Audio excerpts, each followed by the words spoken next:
Today's guest on the Choose Hard podcast is the one and only Luka Hocevar. Where do I begin? Luka Hocevar is easily the most influential person in my life when it comes to coaching. He is who took me out of the college setting, provided me an internship and a mentorship, my first coaching job. It helped me boom and start my career. He is the guy that told me, you need to get on Instagram when Instagram first became an app. So this dude was like a brother to me.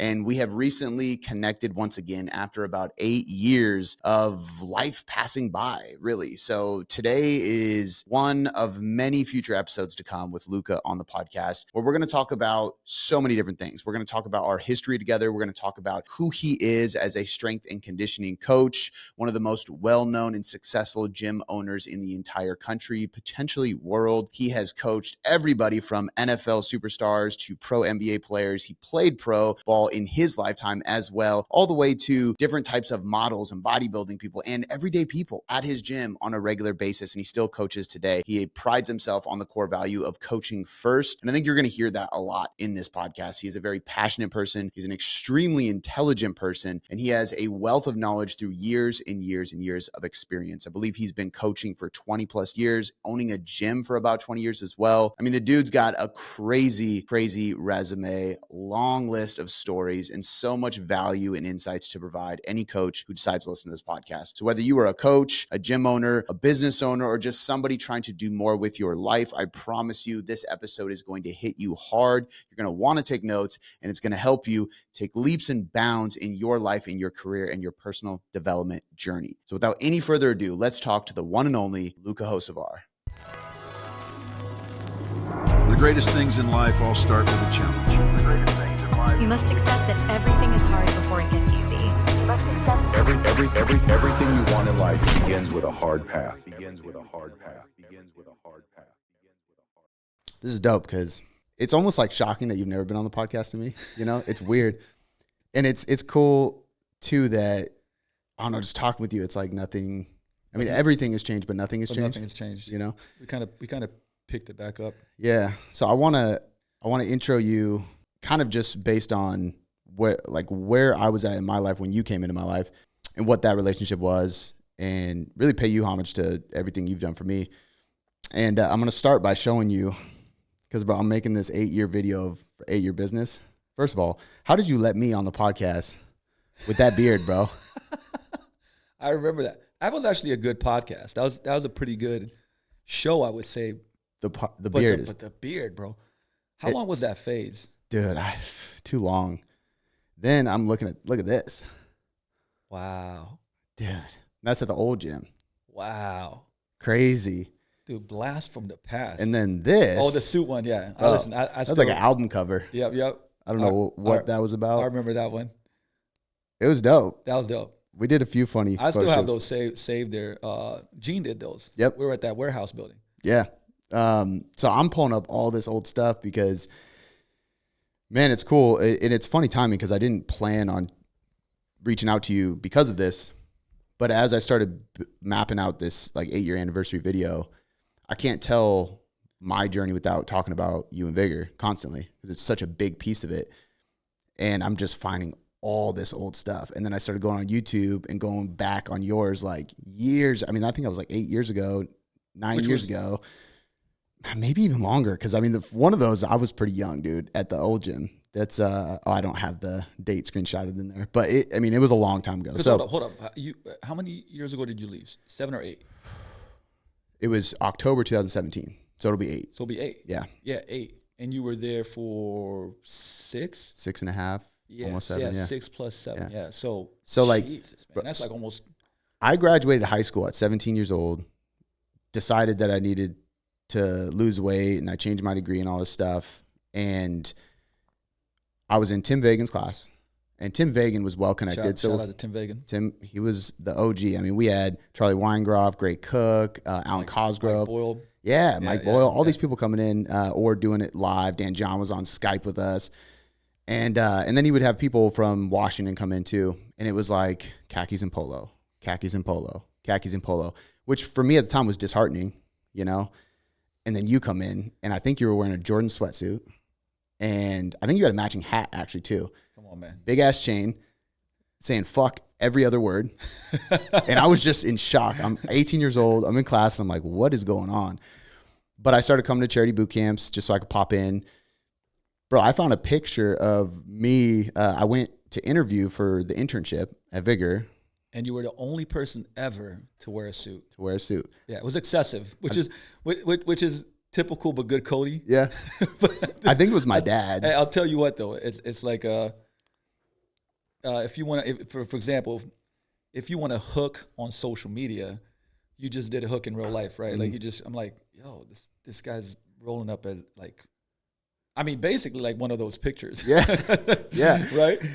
But very pro. I got the internship, and that was the goal. But man, I remember in the internship telling you what I wanted to do, and you were like, "Where do you want to go, like long term?" And I said I wanted to run an online business in the fitness space. Yeah. And you're like, "Okay, how are you going to make money?" And then I realized I never thought about that part yet, which is really immature. But I said, I don't know, Jason Frugia and Nate Green do it somehow. And I know you knew them. You still do. And you said, all right, work here for 5 years straight. Coach people in person. Then you have the right to be a coach online. And obviously I took that to heart. I worked there for over 6 and finally went online eventually. But 6.5 years of being in that environment at that age, I mean, for everything in life, bro, there was times where I remember being frustrated about my results. And then you, Hugh, Akeem, you guys went around. How long you been training? And I was like, 3 years. I think you were at the time going on, 13, 15 years straight. And it was just so many humbling moments that I needed to have as a kid. And and the fact that I have an encyclopedia of strength and conditioning at my disposal every day, you know what I mean? Like I got a credit card to go to seminars with you. I remember I went to the Long Beach Perform Better Summit. Yep. I had to get a credit card just to afford to go because I didn't have any money. And then you were like, yeah, we're going to be going to like bars and stuff to just network. I paid my brother to give me his ID before I left so that I could get into the bar. Hey man, I didn't know anything about this. Luka knew nothing about it. Just so I could be in the environment because I was like, I don't want to miss anything, But it's been so crazy to just look back and just think about how much, And so I'm saying all that to say just one, hype you up for the people listening. Because I owe so much to you. You changed my life, man. And it's been wild. And it made me also realize how many coaches expect to be great and have big businesses or have a lot of influence, but they don't do the right shit to get there. And I think there's nobody better to talk to about that, which is what I really want to talk about today, especially with you guys doing so much with Built to Last, how successful Vigor has become. And I think people desperately need to hear that nowadays, especially my generation and coaches younger than me. And I mean, first of all, man, I appreciate it. Appreciate having your show. Like this is definitely a very, very kind of good reconnect and talking about this. And when you kind of said like the journey in short, man, it's such an example of, and I use an example for anybody to kind of like, I want to be an online coach, right? I will honestly like say the same thing that I said to you, like 5 years to even earn it. Mm-hmm. We can dive deep into that. But I also want to talk about challenges. Like I don't want to, I think it's very important to, in any industry, talk about the transparency of the hard shit, right? I mean, damn, it's a choose hard podcast, but no, seriously, I've been in business now. Slovenia Vigor is going to be 19 and a half. That's crazy. Vigor Seattle is going to be 17 in October. That's a really long time, right? It's like very few businesses make it that long. But I can tell you a whole bunch of challenging things in that time, and external economies and COVID and recessions and all that stuff. But then internal, where you live and you learn, you grow and you make mistakes and you choose the wrong things and all that stuff, right? I think those are very hard, but very important conversations because I see a lot of this stuff where today people run into a challenge and it's almost like they're so shook. Yeah. It's like, oh my God, like this, I guess this is not for me. And it's like, whoa, hold up. Everywhere you go, anywhere you want to achieve anything, you're going to run into really hard things. And I think that part of guidance and mentorship, we had so many, tough conversations while you were a figure, Yeah. right? I mean, I remember some of them, but where some of it was like financials 101, you know, taxes and like, I mean, you name it, right? Like I remember the tax one. Oh yeah, it was that was that. But again, like all those, you know, I would say conversations kind of teach you about the real shit in the world, right? Like, but I don't know if you've talked about this, but like, you know, you put in like a shit ton of hours, right? Like when I look back at all the coaches over the last 17 years, I mean, you were putting in, I don't know, man. I have like memory of numbers quite a bit, but you know, you were doing 60, you know, plus semi-private sessions per week at peak, you know, even 70, right? Like, so you really were like training a lot of people. And you know, part of that process, one of the things you didn't mention, like, man, we trained a lot together. Yeah. You know what I mean? Like the you with me, you with the crew, us giving you shit, like a lot of shit. You know what I mean? Yeah. But it Bro, was Cody McLittleback. You remember that? Cody gave McLittleback. That was me- for at least about a year. Bro, I bought a pull-up bar for my house because I was like, all right, he's already got me on a back specialization program, but now I got to do, I think you had me doing like a certain amount of pull-ups every time I walked in and out of my room. Just a stupid amount of back volume. But it's crazy, man, because I think that I was telling one of my lifting buddies the other day a story from when we trained at the gym, so he's a police officer, and every once in a while I'll see him looking in the parking lot because he sees somebody shady, and you can tell he's just kind of like watching to see. And I was laughing, and I was like, man, I'll never forget, because I was telling, this was just a couple weeks ago, I was like, I got Luka coming in. I'll never forget. Yeah, this was early too, so I didn't, like, I knew you, and like eventually you became like a big brother to me. You had to have a lot of conversations that I didn't have an older brother telling me, because he wasn't there telling me those things or hasn't learned those things yet, or my dad wasn't teaching me, and you were, like the taxes and the finances and these kind of things. But there was this night we used to train at like 10 p.m., bro. Super late, yeah. And every once in a while we go to 13 Coins, 24-hour restaurant at like midnight. Yeah. And this homeless guy walked in the back door at the Old Vigor and started like grabbing a kettlebell and was like kind of swinging around. I remember you like respectfully being like, hey, you gotta go. Like, you can't be in here. And it was late. It was like 11 p.m. So it was kind of like a weird kind of eerie feeling. I mean, it was 100% also this person was on substances. Oh, for sure. 100%. For sure. And he said something, and I knew that's where it was like going to get bad, because he said something to you, and you walked up and headbutted this dude. And he immediately just got the lights like just turned on. And I remember him just instantly like being polite and respectful. And you kind of just like walked him out the door, because you rocked his world. And he was just like, holy shit. Okay. I remember this. I shouldn't be here. I was for 10 minutes. I was very nice, by the way. Yeah. It was like, it was you, Hugh. Akeem had to have been there. Theo must have been there. It was a bunch of us. Mm-hmm. And I was trying to be respectful and nice to the guy, because, you know, it's like, hey, listen, man, it's private gym. And it's like, he was hanging around doing crazy stuff. Then he went into my office. Oh, yeah. I was like, hey, man, like, I was like, you have to go. And I came up to him and I was like, you got to leave. And then he laughed at me and said, no. And like mid-sentence, no. Yeah. Between the N and the O, the headbutt had to come. Now, listen, I think about like myself back then, right? My emotional regulation was not at the level that it is today whatsoever. But still pretty good, honestly. I didn't do anything after that. I think he got the message, and he locked himself in the bathroom for a while, and then jetted. Oh, I don't know if you remember. I forgot about that too. It was a very interesting. Well, that location that we were in, there was a bunch of like incidences and stories that I have from it, because it was situated in an interesting part of town. Mm-hmm. Let's just say, especially back then.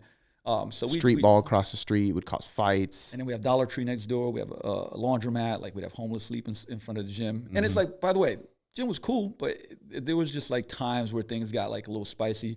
I had to escort a couple people out, you know, sometimes nicely, sometimes not so nicely. But it was the atmosphere, like you said, you know, it was one of those times where like everybody like wanted to be there, right? Like you wanted to be there. It was like a long day. We coached. But it's like, yes, now we get to train, and it's 8 p.m., 9 p.m. And, you know, I think there's a lot of lessons there. I think the thing that we're losing today, and I'm not saying it's not happening. I'm saying it's happening significantly less, and this is what I encourage people to do a ton, right? It's like, there's absolutely nothing that can give you the experience and the learning, wisdom from being around people Yeah. doing it. And what I'm talking about, like, look, I love courses. I love that I can sign up for something online, learn it in my own time. I think those are great things. But go spend, I don't know, like 3 days with fill in the blank, like Stu McMillan and Dan Paff at Altus, teaching speed stuff, right? Like, and I've been around like Stu a bunch, and I can give a million examples of being around people where it's like you're seeing it, you're asking questions, you're getting feedback loops, you do it, Yeah. they watch you do it, like you can see and feel the intensity, you can see the coaching cues, you can go like, hey, I didn't see what you saw, like, can you explain what you saw? And maybe it's going to take you 100 reps, right? But like, you cannot get any of that through reading a book and through going through an online course. You know what I mean? Like, like nowhere near at that level, let alone if it's like, all right, Cody, now you go do it. Yeah. Right now you're doing it. And it's like, I'm coaching you up and you're like, man, and I'm giving you a different deal. Different drill. So the feedback loops are so much faster that in like 2 days or 3 days of, 18 hours in those 3 days, that's equivalent to, I don't even know what, right? Yeah. And in that time, I think that, everybody that was there was like, hey, we got, we still to this day, seminars and staff certifications from the best in the world, right? They come in, but it was like, we were doing it as a team, and then you're coaching together, like training with each other for the rest of the week, already applying the stuff, right? Like how you can't beat that. You know what I mean? Like, you just can't beat that because you have this visceral experience of what it feels like. And, even the stuff of like, I think a lot of people are like, and let's call it in coaching or in training, they believe that they may be like, they're 8 or 9 out of 10 in effort, right? Then you get around people that are like, oh shit, like I'm a 5, you know what I mean? Like I got to bring this up, or I'm a 9.5 in knowledge in this sector, right? And then you go somewhere and you're like, shit, like like these guys are like top notch, so I think that's a good thing, and I remember the times where that fear or, kind of like, oh man, I'm embarrassed, I don't know as much or whatever. Once you get over the hump and you kind of go like, no, this is what you want, right? You want to put yourself in these places where somebody if it's nutrition, like, man, this person's way better than me, right? Like if it's speed training, oh man, somebody's way better than me. And I've been coaching for 21 years. I feel I know the most I've ever known. I feel the dumbest I've ever felt, and it's like, I'm still learning. And I say this to say that it's a way of life. And like that period of time, I think, what made you great at like the online space is that like, man, you coached so many sessions that like you understood it, right? Like, you knew your shit. Like you were always studying and learning. And obviously we had a great, learning environment at Vigor, but it's like, when you have that much experience, when you're coaching somebody online, your pool of experience is so different, right? And to this day, I think that is so critically important that it just has to happen more. By the way, which is why I push, I was telling you, like, more live events, more live events, right? Like, because not only from the standpoint of like, hey, this is good for business. I think this is good for helping other people be better at what they do. Connection, which we talked about a lot, right? Like that, there's just nothing like, getting around people and being competitive, like positively competitive. And you just can't, look, you can recreate things online. Don't get me wrong. Like, I do a lot of stuff online. I love it. But I still think the meat and potatoes, proverbially is definitely in person still to this day. And I'll die on that hill. Yeah, I agree. I mean, like, and this comes from somebody who runs solely an online business. I 100% agree. I think that there's the tactical side of, how am I supposed to write a program if I don't even know how to write the cues or film myself giving the right cues, because there's a million cues. And sometimes you throw out like your 3 best that you think are going to click and it's going to get them to put themselves in the right position, and it's not clicking, and you throw something random out and it clicks. And it's like, you have to have experience doing that in order to know to do that in an online setting. Like, it's not even recreating, it's trying to figure out the best way to transfer what you do in person into an online setting, because it's just not the same. Absolutely. And think about it. Let's do like, I like scenarios, right? Because it's like real world. Somebody can envision it. You get a client, and whether you did an assessment, you didn't do an assessment, or somebody comes to your group, right? Which now you couldn't have done a thorough assessment, or it's a drop, like it's a referral drop in, right? And you're like, oh, okay, cool. Like, I'm just gonna have them do a goblet squat, and they do the squat, and you're like, whoa, they're about to fall on their ass. Oh, okay, cool. I'm gonna give them the wedge. Actually, I can't. Like, let's give them. Maybe it's a TRX roll. What if I just put them on a pendulum, right? Like, you can in real time, like make shifts to like, how does that feel? Oh, that feels great. Awesome. Let's go with this one, right? But if I program and I do an assessment and you write this stuff out and then you start doing it and you're like, ooh, hold on. I'm seeing something. I'm going to coach it. I'm going to cue it. Okay, I can't fix it. Different variation, better fit, right? And this is all happening, you know, when you're a great coach, this is all happening fast. Yeah. I mean, minutes, right? Like, and not making this other person feel like they can't do shit. That's not the goal. Where it's like, so the feedback loops are faster. You're able to, you know, again, if you have the coach's eye and you have the knowledge, make these shifts and like make the person feel comfortable, feel like they're succeeding, right? So competence is there. And they're like, man, like I'm not hurting. I'm getting better. This person's encouraging. I'm not feeling like I'm a failure at these drills. And all of that's happening fast. Whereas a lot of times, first of all, online, like how many iterations would have to happen for, you know, it's like they do a drill, something feels a little off, but then they're like, okay, I'm going to video myself, send it back to you. By the way, like I want to make sure that this is just reality checks. This is not shit talking. This is just like anybody that's done in person and online will know the differences, right? Like, and if you're what I think is if you're great online, you were doing in-person coaching, you become better at going like, how do I bridge and create a faster feedback loop?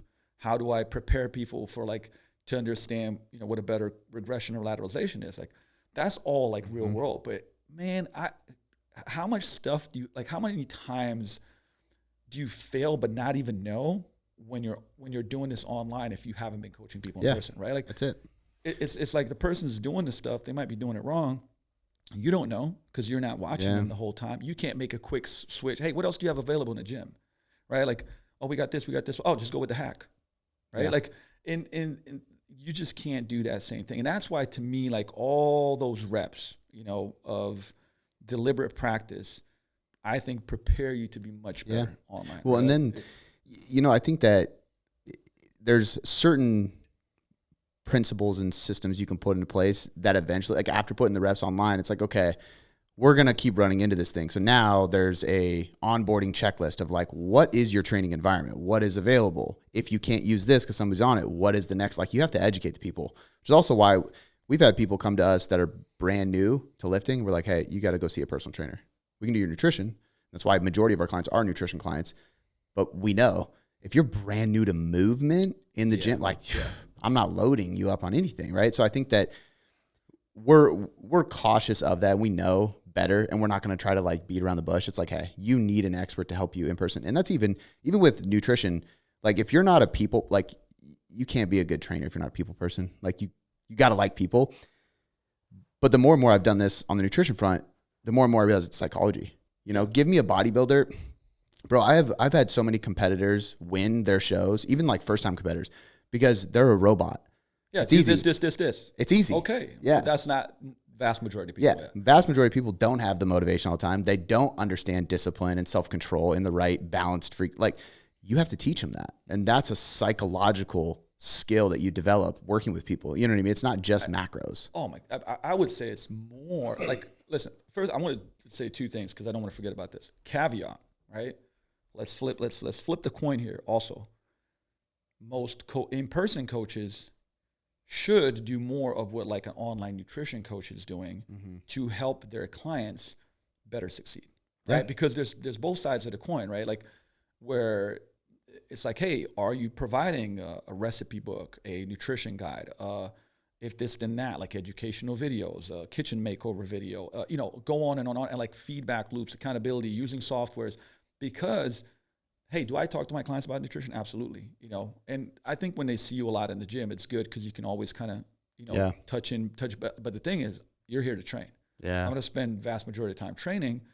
And then you got all this time that I don't see you where shit goes wrong with the nutrition side. So there is like, think about, I would go like this, right? If you're going to be an online coach, a lot of time, a lot of reps in person. With nutrition, I would be like, hey, what are the best online nutrition coaches doing, right? Like, and I've spent a lot of time, you know, all the PN, I mean, every level cert that you got, like Brad Dieter, a good friend of mine too, like they're launching Macros Inc. They're doing a course, right? Like they have a big nutrition coaching business. Like you kill it. Like, man, everybody should be studying what you're doing, right? Like by the way, you do have some resources for them, right? Yeah, Okay, absolutely. cool. Yeah. But we'll put a link in there. But you know, I'm like, hey, you got to kind of live in both worlds, because the reality is, if it's 2025, Yeah. you know, and I was telling this to my team, and I think also on our Built to Last call, and I said, guys, like, look, it's 2025, like, if you're not helping your people with nutrition, like, what the fuck are we doing? Yeah. You know what I mean? Like, you can't expect to get people, you know, healthier, leaner, stronger, improve their performance, and just kind of go like, you know, eat better. Like, you have to help them take the next step. So that's the first thing that I wanted to bring up. The second is, the longer that I've gone in this game, I'm sure you've realized this too, is that, like, you really need to understand behavior change, and change psychology, right? Like, and I think it was Berardi probably 10 years ago, you know, it was like, we were in an event together and hanging out, and he's speaking, he's like, hey, like, you know, in 5 years, if you're not understanding nutrition as a coach, you're going to be a relic, which I agree, right? And I was at an event probably 5 years ago speaking, and I said, if you don't study change psychology and behavior change, in 5 years, you're going to be a relic. And I think that maybe that was aggressive, but, like, my point being is like, if you don't understand how to help people change, and that's a whole science, right? Yeah. You're not going to be good at this stuff.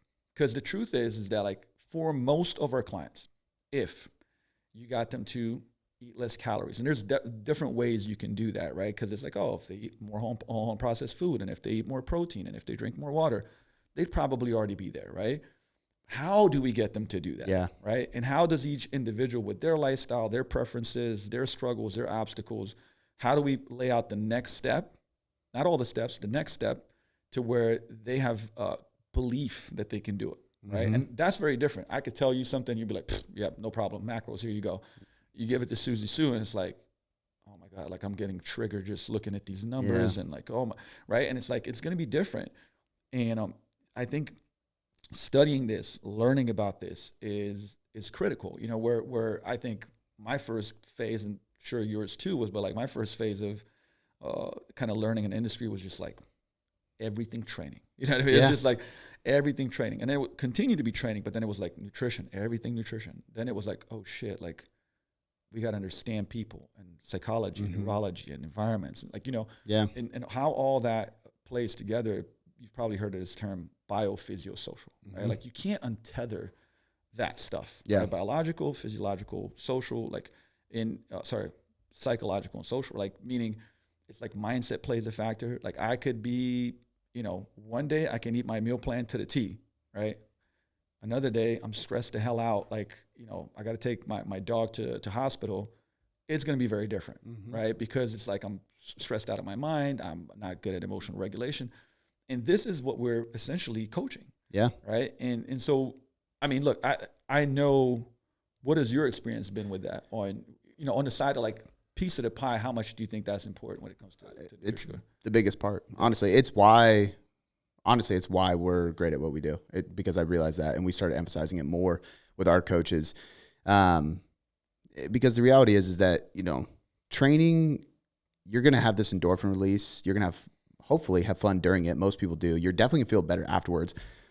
You don't have fun during meal prep. You don't feel great afterwards. There's no endorphins release. Like, it's one of those things where time has to pass of consistently doing it, and then you reap the reward and you're down 10 pounds and you go, it's worth it. Now let me keep doing it. But, like, how do we get them to get to that 10 pounds first? We call it self-formation is like our process. So we talk about developing self-control, which helps you create self-discipline. Eventually you start to see results, and that creates self-belief, which eventually turns into self-respect. And once you have self-respect, you just treat yourself better according to who you want to become and who you're trying to continue becoming. And when we lay this out in the whole, like, journey of a fat loss phase, it resonates with people so much more, because it factors in this exact thing you're talking about. And yeah, sometimes calories and macros are the thing. Sometimes they're not. But, like, I don't know, never forget you specifically, because I grabbed on this word. You told me I got to learn how to be a chameleon.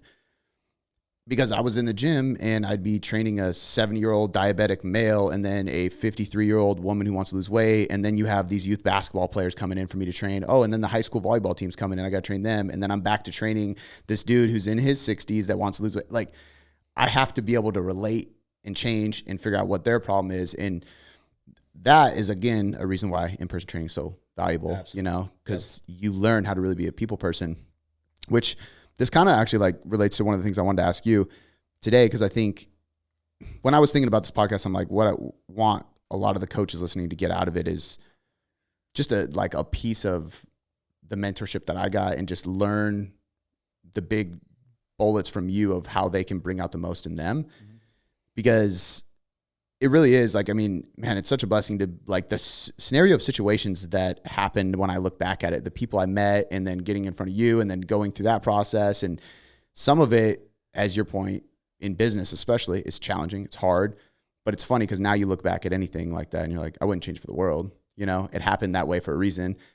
You never think about that on the front end, which you should. Like eventually I'll think, I'm glad it happened this way. But anyway, with regards to mentorship and all that stuff, one of the things I find in great leaders is they're able to see something in somebody, but not just see something in them. They're actually able to help bring it out of them. And I couldn't help, you know, I'm part way joking, and this is obviously biased to me. I couldn't help but think like, what the fuck, dude, what did you see in me? Because some of these videos I've been pulling up, bro, I'm just like, dude, it's like cringeworthy, right? But I know you agree with that, but I guess I'm curious of like how you feel you pull that out of people, because you are great with that, and you're able to see something in somebody who is an 18-year-old knucklehead who wants to get in the industry. Obviously, there's something that you saw that was like, okay, he's got potential, but you were able to foster that in me, and I know you've fostered that in many other people that you've coached, and that could be people in the gym just trying to get stronger, play better in the NFL or NBA or wherever they're playing, or it's a lady that just needs to lose weight and be a better mom, or it's the coach, the business owner. Like, you've coached so many people. How do you think you're able to do that? Like, is it just something that's in you? Like, have you learned about that over time of like being able to lead people better in that way? I mean, I think a little bit foresight 2020. I don't know if I could answer that question 10 years ago, or maybe it'd be a different answer. But I look back, I've had a lot of revelations, I would say, since, the last couple of years, having a kid, losing parents, like all that stuff. And I was the underdog as a kid growing up. I mean, first of all, it's like, you look at me, I'm like not a basketball player high. So it was like I always had to work harder. And there was, a number of people in my life. It was always like, man, I love how hard you work, but like, you're never going to make it. I mean, directly to my face. And then there was one coach that really believed, right? Mm. So I always thought about like, man, like that person's belief changed the way that I operated, right? Like, you needed that one person. And then I remember a good friend of mine now, but like a mentor early on in the industry, was Alan Cosgrove. And, he told a story at one of the seminars. I mean, it's like got to be 17 years ago, something like that.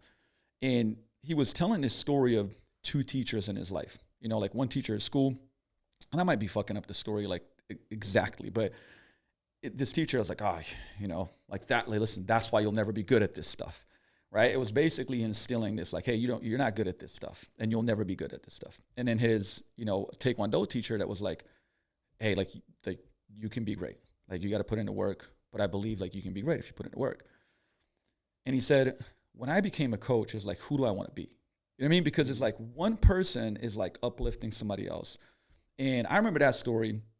I remember Boris, who was a coach, my basketball coach, same thing. I was like, who do you want to be for somebody else? Because there was significantly more people that were just like, not mean, it's not like consciously they're trying to chop you down, but it's one of those, I don't know. I think people sometimes project, their own kind of insecurities and whatnot. Yeah. Or it's kind of like they try to protect you, maybe, like, hey, it's okay. Like, you're just not going to make it, don't, cynicism, right? Like they failed. So maybe they're cynical and they're trying to protect you. But I think that was a big thing. And I always thought about that. And I thought about like another person that's become like family to me is Martin Rooney, which you've, been around a lot of, yeah. But I remember, and I promise you I'll connect the dots here. But Martin, when I was studying like all the Parisi Speed School stuff, and I was like, all the DVDs going through it, and I'd always talk to him like, man, I watch the DVDs, but like, what do you guys do? Why do you always have the fastest guys, And he's like, let me tell you the secret, true Martin Rooney fashion with the story. But he was like, I believed in these guys, and like every day I would just keep saying it to where they started believing. But the believing made them go to sleep earlier, made them eat better, because they're like, well, shit, Martin believes I can be the fastest. Mm-hmm. So they do the little things that would make them then achieve the thing, right? And I think part of our job as coaches is, to believe in others, like more than they believe in themselves. I personally, and you've coached clients, most people that come see us, right? Like it's not like they come in like, man, I can do anything. Usually they're like, man, I'm struggling. Like I no matter what I do in life and this, that, the other, right?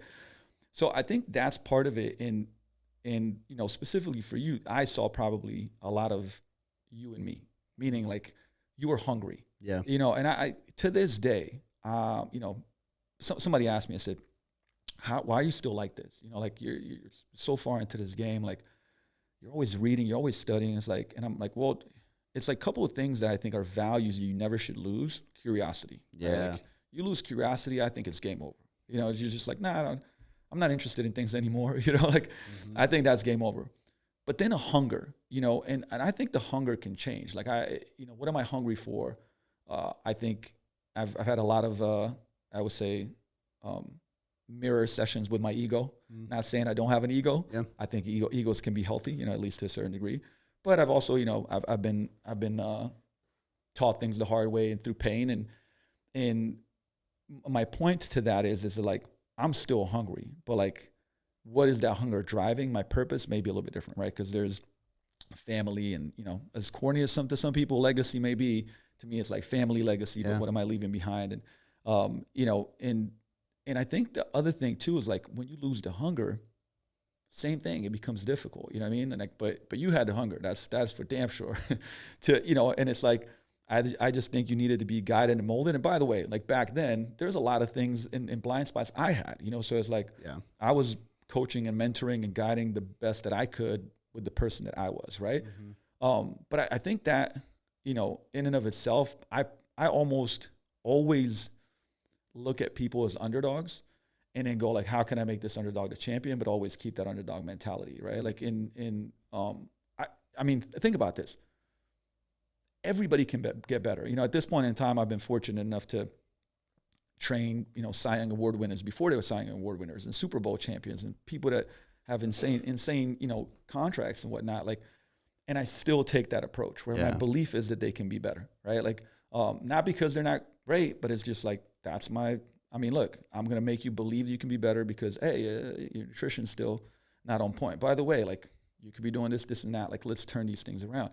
And it's the same thing for coaches. Like I've never in my life had a coach come into the gym and I'm like, man, there's nothing that you can do to be better. You know, like you've reached your peak. Like there's nothing for you here at Vigor. It's usually the opposite, right? Like, and I would say a lot of times the challenge becomes is like, if I could believe in you more than you believe in yourself, and that continues to happen for a long period of time, because that's going to be a problem, right? And what I mean by a problem is just like, I cannot put in the work for you, right? And sometimes also, you know, it's like if you tell me you want X, Y, Z. I mean, you were very clear from the get-go. I would say that was probably it's more unique, right? That you're like, man, I want to do this.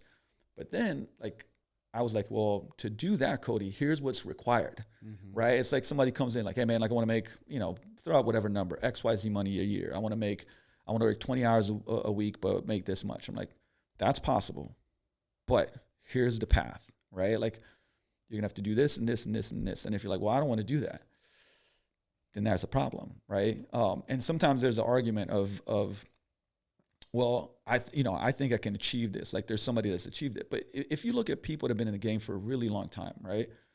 You're gonna get, not everything they say is gonna be the same, but man, like 80%, 85% of stuff is gonna be that lining that like everybody tells you what to do, you know, and you go to Don Saladino and a Mark Magnus of the world or Martins or, you know, and it's going to be like, oh shit, they're all saying the same thing. Like, oh, Luka's saying the same thing. There's something there. You know, I'm not trying to bamboozle you. I'm trying to help you like achieve the thing and also come to terms with what it takes.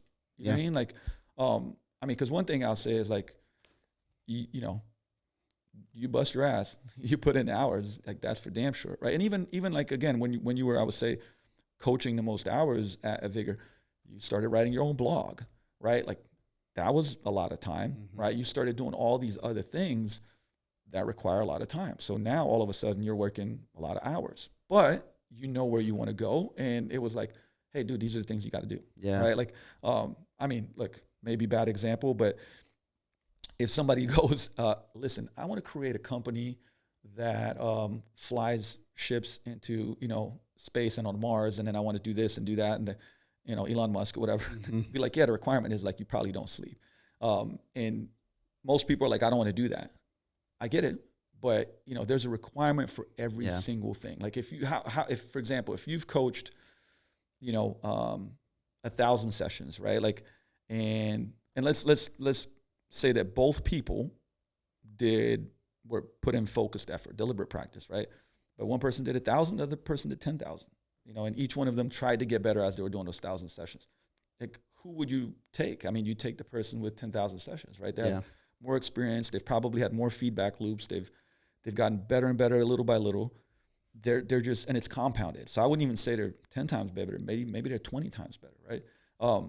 The only thing, the other caveat I would say though is that I sometimes am afraid in industry is when somebody goes like, I've been doing this for 7 years, right? And if you have not achieved a certain level, it makes me go like, well, maybe you've been repeating a lot of mistakes. Yeah. Right. Like, because that's the other part. Like, just because, and I would say that this should be encouraging for anybody getting into the industry is that, like, and the reason why you want to be around people that are excellent at what they do is because you can mirror and copy the shit out of them. Right. Like, I can't remember who told me this story that we had in for a seminar. I think it was Kyle from Compound, but he was like, man, I went to Equinox. I was like, who's the number one and two in the company, right? Like in that location.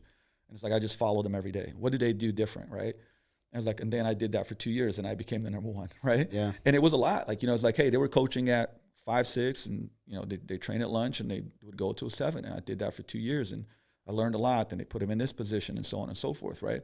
So you can be fresh. And I think when you're fresh, I think it's even more important that you are for years in a position to learn from like a high standard, right? Because you could go into a shitty standard and you're there for 5 years and you've just picked up like a lot of really bad habits. And like, well, I've been doing this for 5 years. I'm like, well, why don't you have a full roster? Yeah. Why don't you have like low attrition? Why?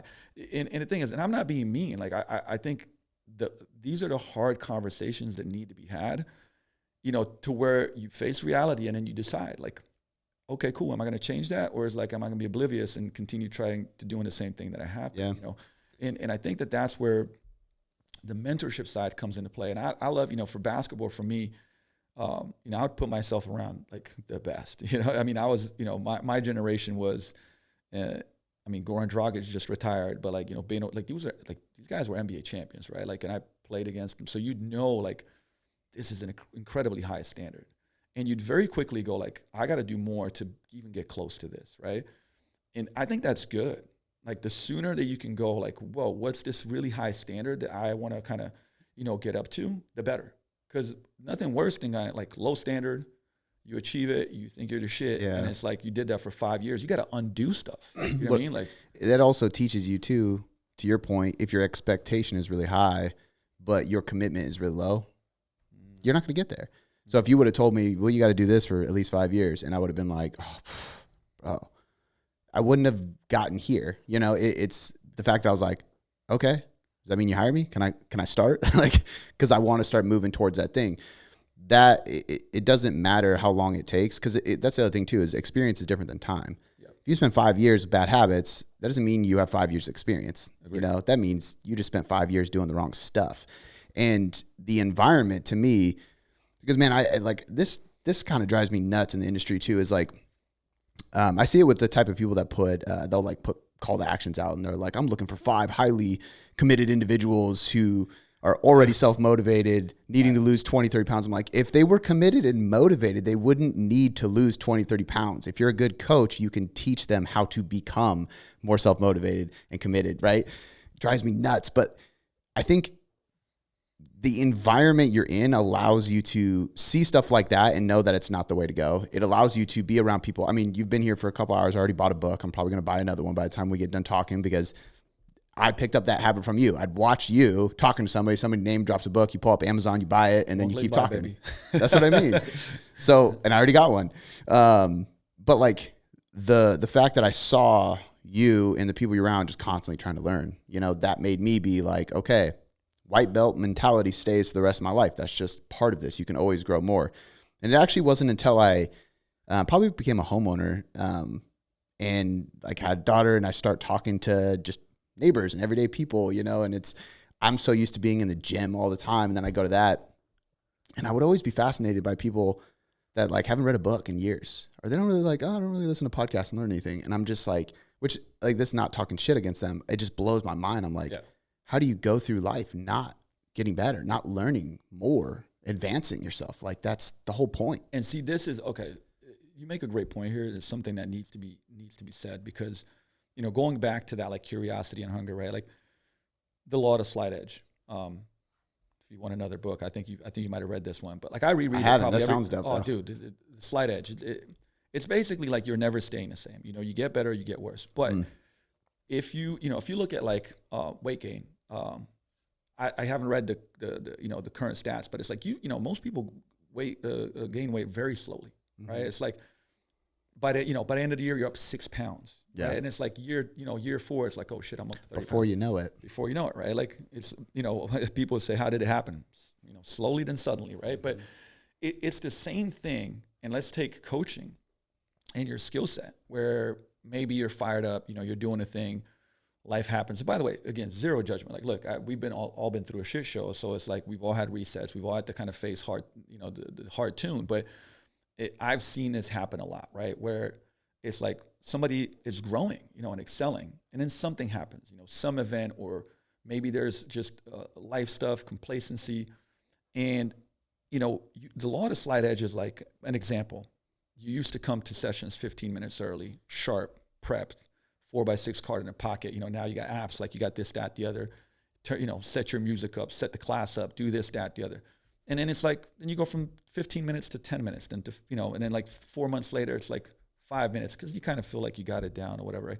Then all of a sudden you're there right before class, right? You come in, you're kind of unprepared, stuff's not what you thought it would be, and then class starts 5 minutes late, you know, and you leave a little bit early. But it's like, it was, the changes were so little that you didn't feel it like a big shock. But now a year later, you're, you know, 60% of the coach that you used to be at peak, right? And I can tell you with gym owners, it happens. Why? Because it's like, you're fired up, you know, you're in year, whatever, 7, and it's like, man, like, I'm not making the money, I'm still working 80 hours, I'm, you know, but now I'm building a family and I'm not at home soon, shit, like this is taking a toll on me, right? And and by the way, so now you're like, oh, I don't have the money to invest, I don't have time to read the books, I don't have, you know I was training with people and getting better in the environment, but now I don't have time for that. And that law of the slight edge takes, you know, place. And it's like, now from year 5 to year 9, you actually became a worse coach, gym owner. And like, again, there's no judgment here. It's just like, that's hard to realize, but also it's great when you go like, but I can turn this around. I can change. Like, man, the stories I'm sure that you've experienced with, you know, coaching people in transformations or in business, like we've seen turnarounds that are insane, right? Like, with the prerequisite that a person is like, I'm committed to doing this, you know, it's like, and I'm like, hey, this is not going to be fucking easy. You know, for example, I mean, I've had shit shows in a business where it's like, at the end of the day, it's like my responsibility, you know, what had happened. And you go like, man, this is, you know, and imagine being in business for a really long time. And it's like, you get a dip and you're like, I got to do this again. Right. And it's hard. But the moment that I'm like, we're going to turn this around, I'm committed to this. Man, every day you just brick by brick, you have these actions that you take, and they compound. And a year later, it's like, wow, like we doubled, we did this, we did that, right? Like anybody can do it. So that's the exciting thing. But I think that it's so important to have people in your life. And again, that's not just, you know, coaches. That's where mentorships, environments, groups of people that you're around become a mirror to like what's going on. Mm-hmm. Hey, you know, like, hey man, like I noticed that dude, you're not working out as much. Everything cool? Like, you know, you want people to nudge you because they give a shit, right? Like, hey, like, man, like I noticed that you haven't gone to a seminar, dude. Like we used to do this together, and now I don't see you. Like, what's up? It's so key and critical, because otherwise the law of the slight edge is much more easier to happen. Complacency sets in, and like nobody calls you out. And like calling you out, I think most people think calling you out is that fucking like, the fuck you know, like the stuff that you see online, Andy Elliott shit and all that stuff, right? Like, but it's like, I think that, you know, take your shirt off. Exactly. Cody, take your shirt off right now. I want to see if you've been about it. So funny. But it's like, it's more about like, hey man, like fuck, I care about you. Like what's up, man? Like what's going on? Let's talk. And again, that I think it can be, it's the Ken Shamrock analogy. When people are like, well, Luka, how does that look like? I said, well, Ken Shamrock, that's where I heard it first. I'm sure somebody else said it before, but it's like, you want to have like 3 layers in your life, right? There's a person that is better than you that's coaching you, right? Like they're, in fighting in jiu-jitsu, it's like the master that's teaching you. Like you're not on his level, right? You're the student, right? Then there's somebody kind of right around where you are, right? They're there, right? It's like, you can talk to them about exactly what's going on because you're about in the same place. So if you were doing, jiu-jitsu, well, that's the person that challenges you. Like you're both right there, you compete with them, right? And then there's somebody that you're better at, and like they're the student, you're the teacher. Yep. That's the 3 levels of kind of essentially, mentorship you want to have in your life. I think if any of them missing, you're not getting the full spectrum that you could, and you take anything, right? You take vigor, and there's going to be like people there where it's like, whoa, this person's been training for XYZ years.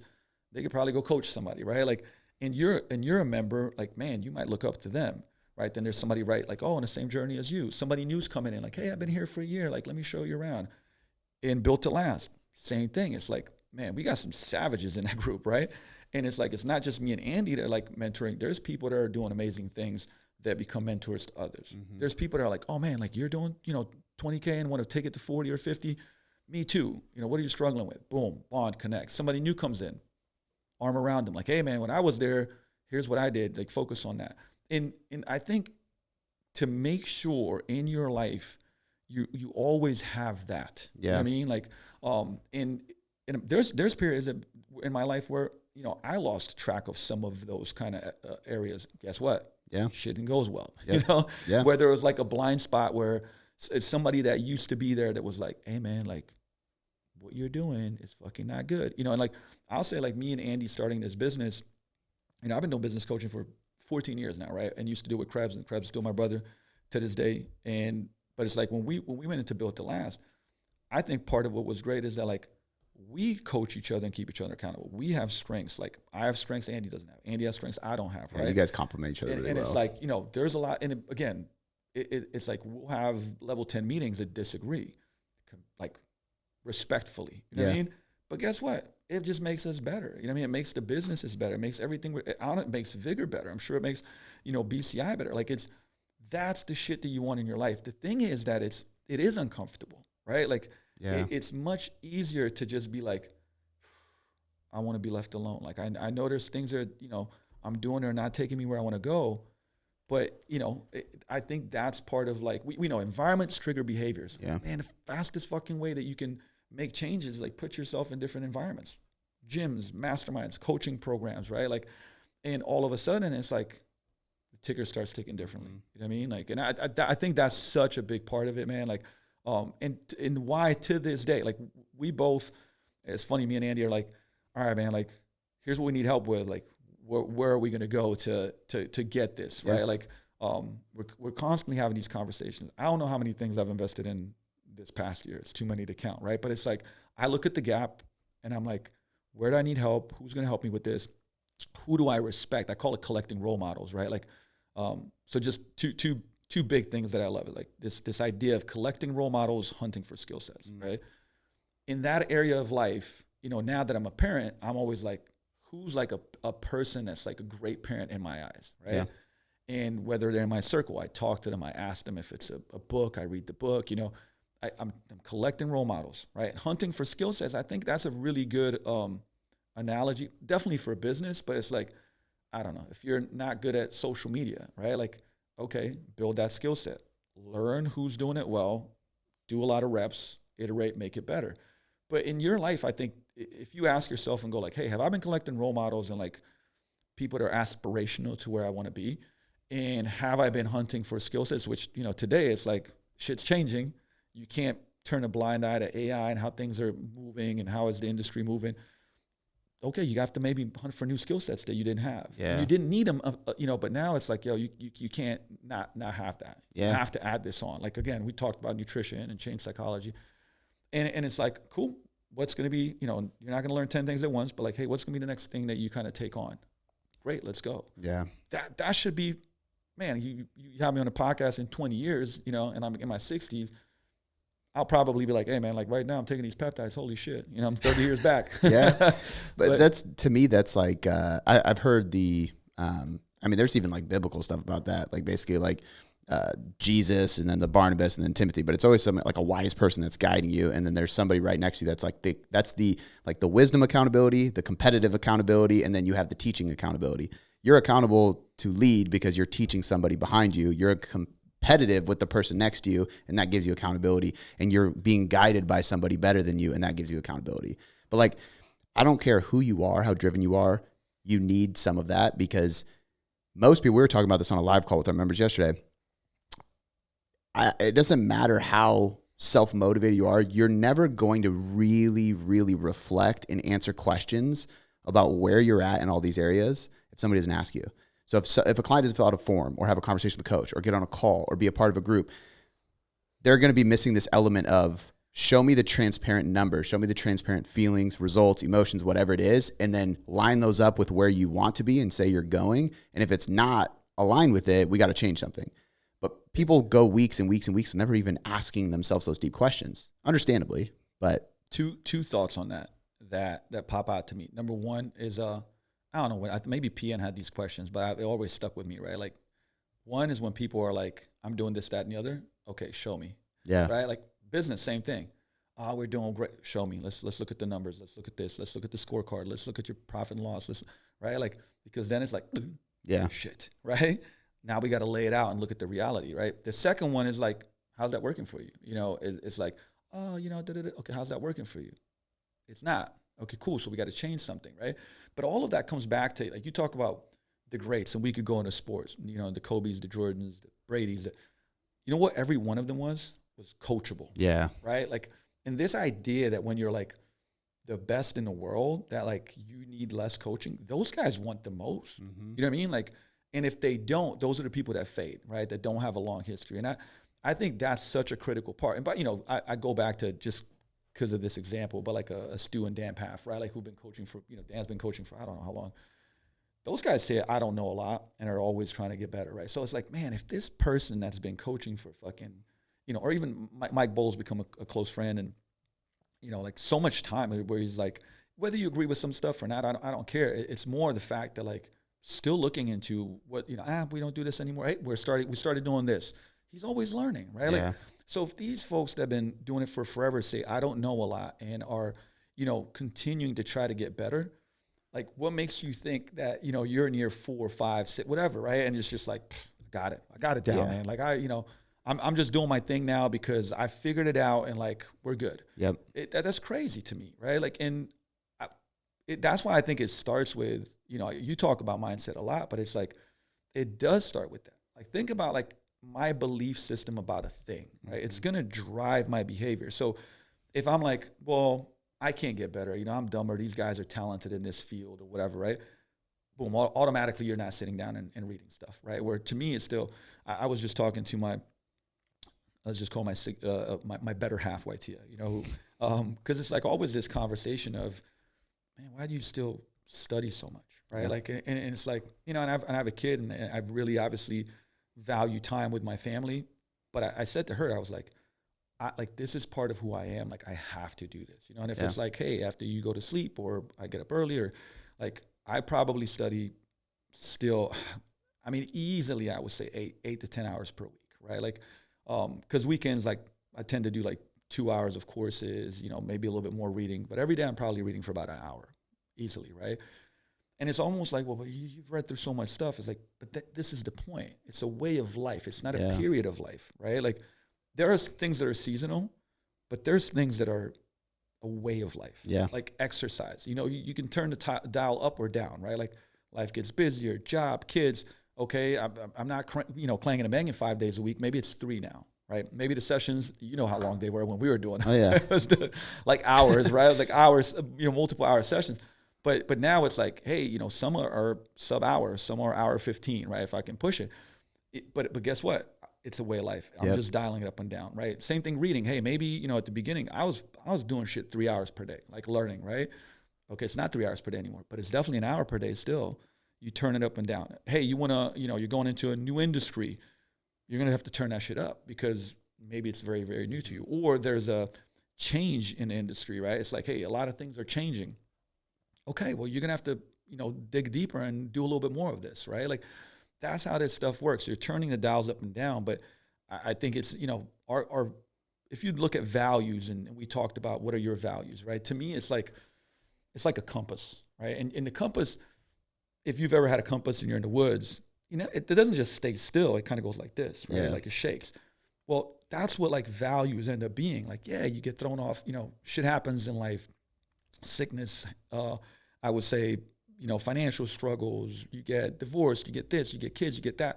And it's like, and it's like taking you off, but true north just is pointing back. Like, oh man, I got to get back on track. Yeah. I got to get back on track. And I think that's why it's so important where, at the beginning, like people go like, figure out your values and everybody's like, oh, here we fucking go. Yeah. But the thing is like when challenging things happen in life and you ask yourself, who am I? Who do I want to become? Right? Like I got the compass. Yeah. It's like, man, I'm not studying anything, but I want to become this person that keeps getting better.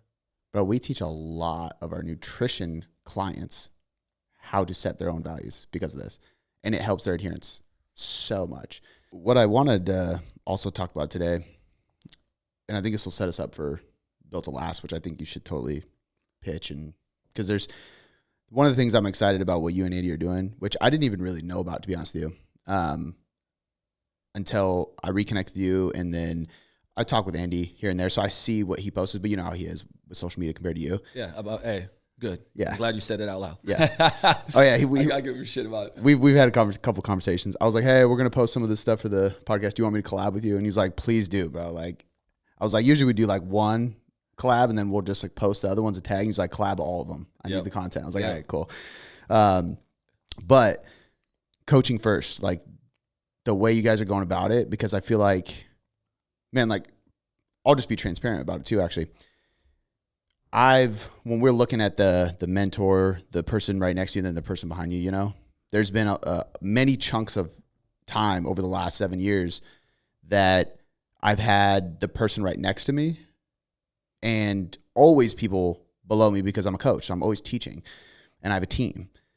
But there's been countless times where the mentor ahead of me has been removed because I'll just say it like this, people change, or I'm searching for that person. I think I find it. And then I'm like, you're full of shit. Like, on to the next one. Or every business coach out there is, let me help you get your first 10K month. And I'm like, okay, and I actually ran into this issue where I couldn't find a single business coach that actually knew what they were talking about and that was helpful with building a brand and a company that understood coaching that helped people go from 100 to 200K a month. It was just, everybody was helping people go from 0 to 10 or 10 to 50. And I'm like, oh wait, so you guys just stopped coaching when it got hard and then told people you would teach them how to get started. And it's like this insane and out. Like, now you guys are mainly working with gym owners, but everything Andy's told me about it and the little bit I've heard from you, I'm like, man, this is needed. It's so good because it's coaching first. And you guys have this great collaborative, like the way you complement each other, So what coaching first is, and I've been, again, I want to rephrase that. Like, I've been in a business coaching space for quite a long time. Let's bring that mic up a little bit. And I would say not only that, like, I think for 19 years now, I think there's been a year and a half or 2 years maybe that I haven't been in something, right? Like mastermind mentorship, a lot of times multiple things at once. And, where me and Andy really connected on that, a lot of the time that we would hang out before we even started Built to Last was like, you talk about training shit, like coaching, experience, like communication, like all this stuff that helps what we were talking about earlier, right? That helps a client move from A to B, right? Like, and I feel like what started happening in industry, and like really kind of snowballing is we'll get you more clients. We'll get you more clients. We'll get you more clients. We'll get you more clients. Mm-hmm. We'll help you with sales. We'll, scale, ads, this, that, like, and other components of it, right? But, and I was like, but by the way, like, I in the last 10 years, I do a ton of speaking. I've flown to gyms to bring me in. I do like I've done stuff for Lifetime, for Equinox, for Pro Club, for all the big box gyms, right? Like where I'd come in and train the teams and stuff like that. And the reason I say that, I go to a lot of places, and then you start seeing where it's like, where is this development of like continuing to improve the coaching? You know, and maybe again, like I say, continuing to improve the coaching. Sometimes it's just not even there. Yeah.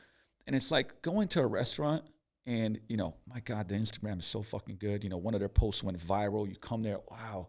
You know, you've got the little green background. Everybody's taking photos. Sit down.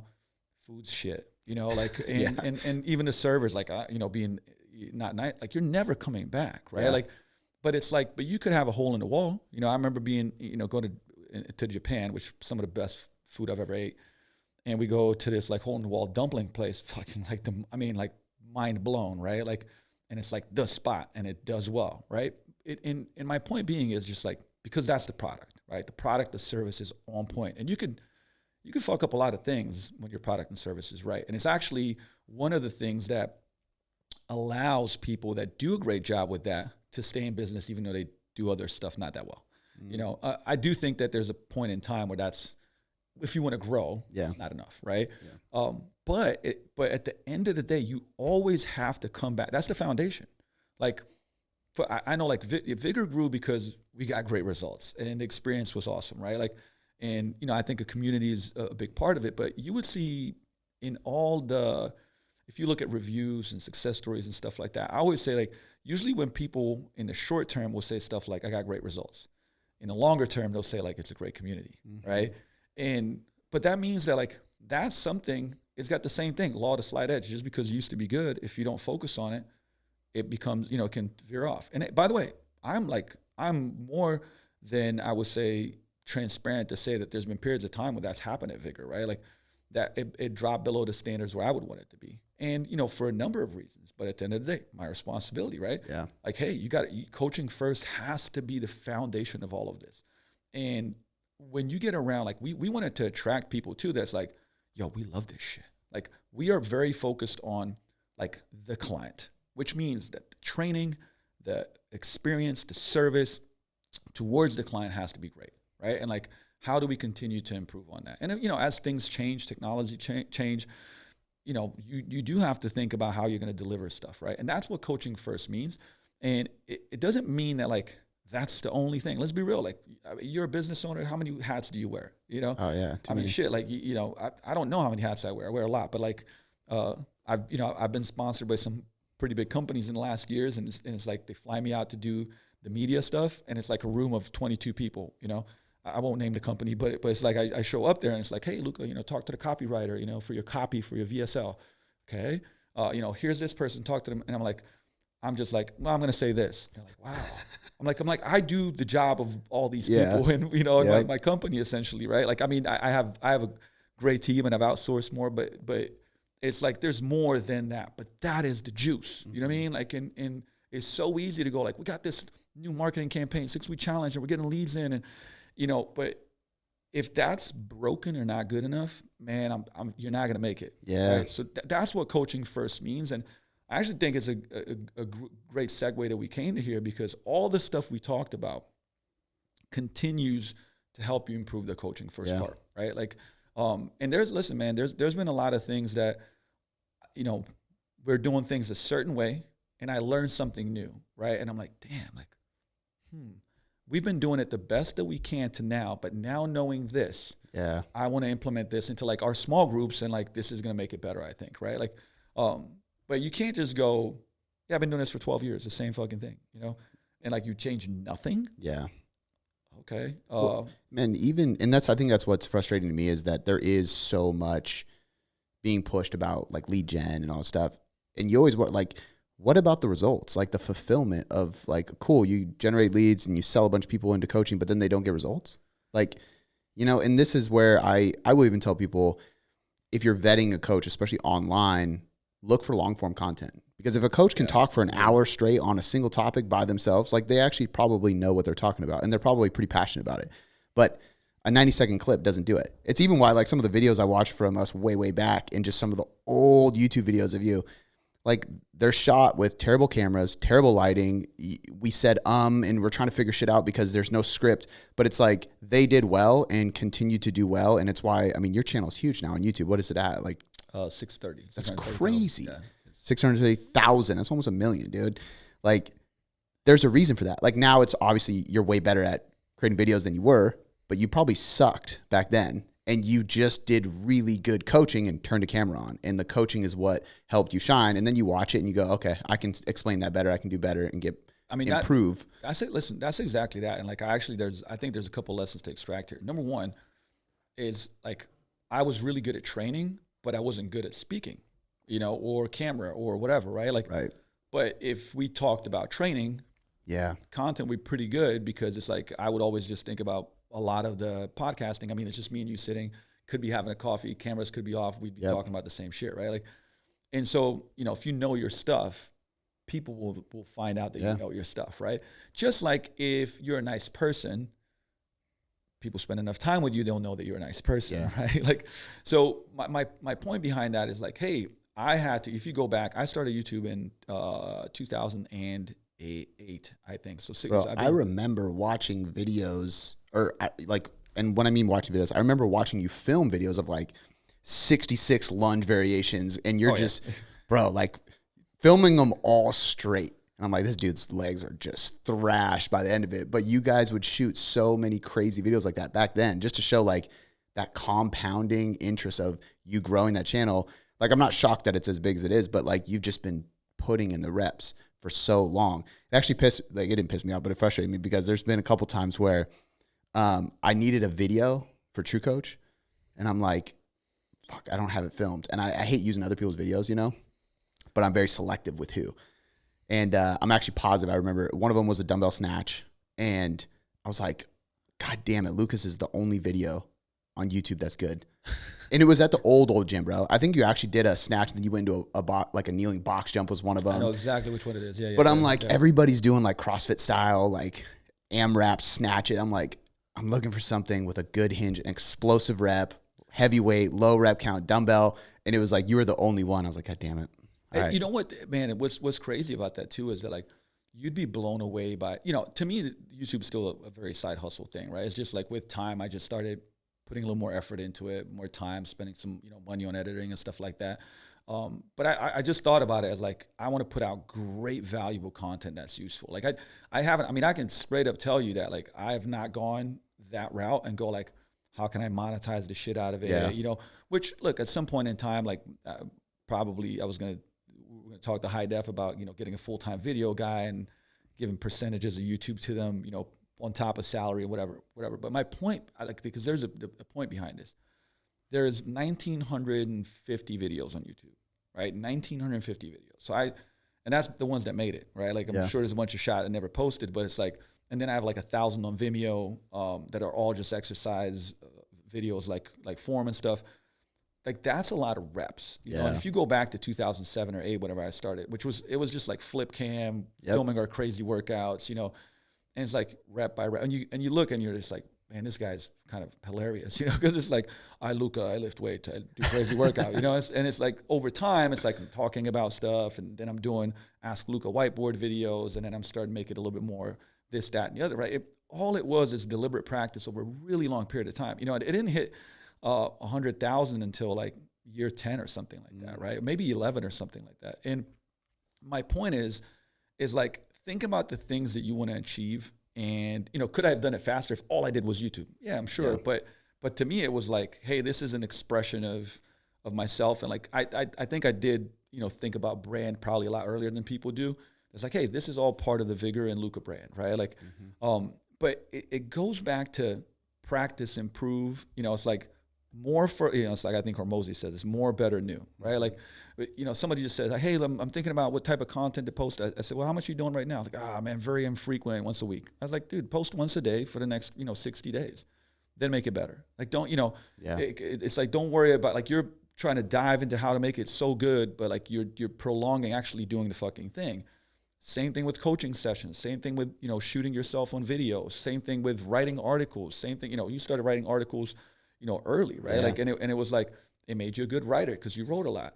Like, you can't escape that shit, and if you kind of attach that back to coaching first, it's like, how are you going to compete with somebody that is, in the gym 10 hours a day, training themselves, training others, like loving it, engaged with it, like, reading stuff in between when they got a break. and you're dibble dabbling, like a couple hours here and then, do some entertainment on social. And like, again, I kind of separate entertainer versus educator, right? I think those two different things. And I think as an educator, you can also entertain, but entertainers are usually not educating a lot, right? Like, so, and again, pick what you want to be, but I'm saying like in the coaching space, build a brand of education, be useful, be valuable, because it's going to help you. But it's like at the end of the day, when people come see you, like you have to be able to be, great at what you do in a coaching space. And then the thing is, if you have a gym, I mean, what do you want to do? Like if you have other coaches, like you want to bring them up to be great coaches.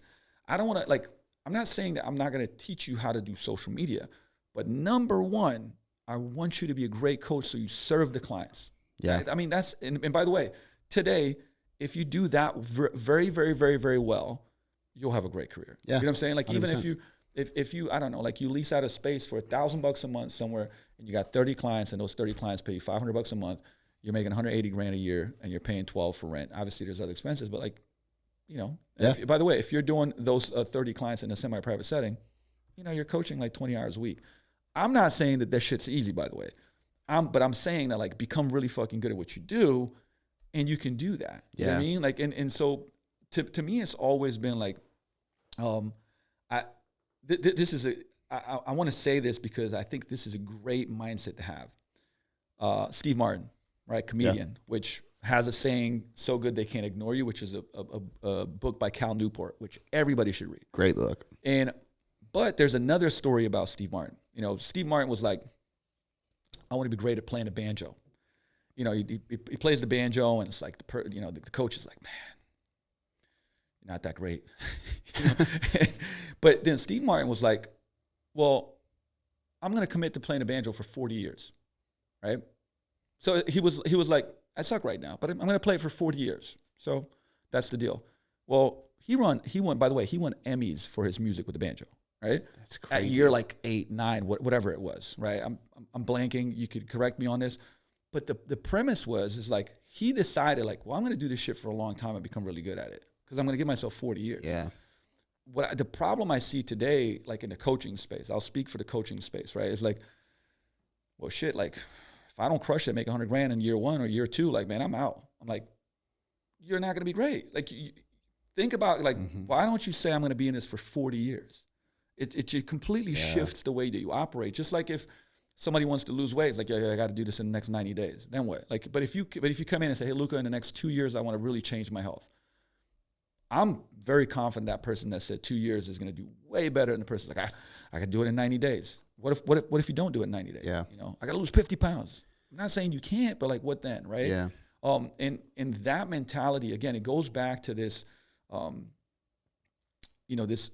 this mastery and how the apprenticeship model used to go. Like that's the whole of last year, I went and did a lot of events talking about these 6 buckets. Actually, we haven't talked about this. I don't know if you have that like as a note, but like my whole presentation is like 6 buckets to succeed in the fitness industry, right? And the buckets are knowledge, skill, people, then it's resources, reputation, and options, right? And the thing is, you fill the buckets in that order, right? So first bucket, knowledge. What do I know? Yeah. What do you know, right? Second knowledge is like, what can I do? That's skill. I think we'll come back to what's the most important bucket. Number 3 is people. Who knows you? But, who do you know? But I think more importantly, who knows you? Man, Cody's incredible at helping people transform, like with their nutrition, right? Right? I've seen it everywhere. I heard it everywhere, right? So they want to know you. So they know you, right? Mm-hmm. So that one's really important. From there, you go to resources, meaning money in your bank account, real estate, but also resources like, hey, your podcast, your blog, a book that you wrote, right? These are all assets that, are valuable, right? Like if you have, I don't know how much traffic to a website or so many downloads, like those are valuable assets, right? That you've built. Then you have, inadvertently, if you do all those things, you're gonna have a reputation, right? Yeah. It's like, what do people think of you, right? And the 6 bucket to me is like, if you've done those things well, you got options. Yeah. Options. Hey, you got a brand deal. I got a coaching product. I got an online mentorship thing. I have I own this building. I do this, that, the other, right? Like, now the thing is so first of all, life can take all the buckets away, right? Think about it. Economy happens, boom, you lose your assets and your resources. You know, somebody can, hey, listen, I've had this happen plenty of times. People try to shit on your reputation, right? It kind of goes back to the tree in the shadow from that Eric Thomas talks about. I don't know if you ever heard of that, right? Yeah. Like you shine the light on the tree, the shadow changes, right? Yeah. That's your reputation. But the tree stands the way that it is. That's your character, right? So just make sure your character don't change. But man, your reputation can be fucking, you know, you can lose in a couple seconds because somebody, you know, lies about it or something like that. People, I think the right people stay, but hey, like you can lose your people, right? What's the two things no one can ever take away from you? Knowledge and skill. Knowledge and skills, Yeah. right? So those buckets you got to fill all the time, like over and over. Like, you know, there's no such thing as like filling the bucket completely and never needing those two, right? You just keep getting better at it, right? And so I think that understanding for a coach is like, hey, do you think you can really fill these buckets in a couple of years? No, this is a lifetime process, right? Yeah. And so if you look at it that way, I believe you're going to be a lot more successful. And I get it. Like if you're somebody that's young, you know, the people ask like, well, what's your recommendation for somebody young that doesn't know, you know, what they want to do? And you could maybe like fill in how it was for you. But I guess somebody that's 22 and is like, hey, I think I want to be in the coaching industry. My first recommendation is that like, don't dabble, you know, give it like 2 years and like work your face off because you'll get the answer. Mm-hmm. But if you dabble, you won't get the answer. You know what I mean? Like I did a little bit of this, I didn't really study that much. You'll actually never know. So I think for you to find your purpose, like you have to squeeze the juice out of orange, give it your all, give it your best effort, and then give it some time, right? Beyond like 6 months or a year, like give it some time.